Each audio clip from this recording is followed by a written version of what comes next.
su wannan ba 9 volt battery kenan kuke gani a hannuna. So za mu yi amfani da shi mu samar da abin da za mu rika cajin waya da shi da dai wannan 9 volt da kuke gani. So sannan za mu yi amfani da ainihin DC motor guda biyu kamar haka yadda kuke gani a nan gurin.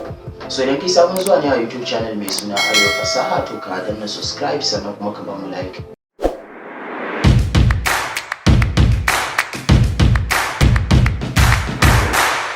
So abinda za mu fara da shi za mu samu katako guda biyu mu sa gom kamar haka sai mu haɗa su kamar haka yadda na yi, sannan za mu sa gom a sama kamar hakan ga. Bayan nan za mu samu ainihin DC motor da na ga muku za mu yi amfani da su guda biyu sai mu haɗa kansu kamar haka. So zan samu nan wurin ainihin super glue ya kama da kyau saboda kar su fita, sai mu sa shi a kan katakon nan namu. So bayan nan za mu samu switch wato makunni sai mu sa shi ma jikin katakon kamar haka, sannan za mu jawo ainihin wayoyin kamar haka sai mu sa masu ainihin gum su kama da jikin katakon, domin ta can motar ne za mu yi connecting na ainihin wayoyin.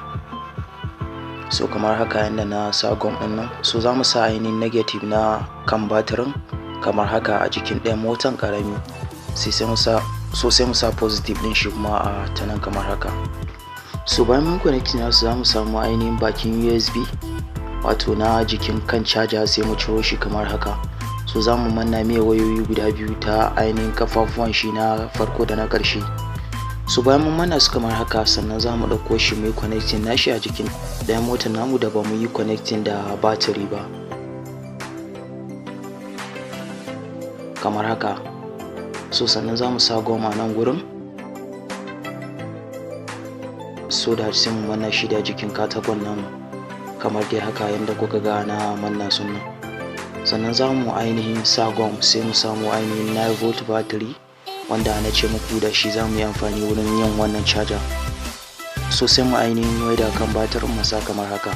So mun kammala ainihin charger namu kenan. So charger ne wanda bai da wani wahala ko kuma wuyan yi. So ga mata ka yi subscribe sannan kuma ka danna mana likes idan bidiyon ya burge ka.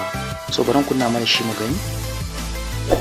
Aha, so kun ga motan sun fara juya. So yanda suke ba da caji a nan shi karamin motan nan shi batirin yake ainihin ba ma karfi, wanda shi kuma yake murza kan babban ainihin DC motan sai fitar mana da wuta ta can kafafuwan nashi. So bari ɗauko mana ainihin USB cable charger mu gwada ainihin charger namu mu gani. So bari ɗauko waya mu connecting nashi mu gani. Aha, ya ɗauka. So ga wayan nan yana caji.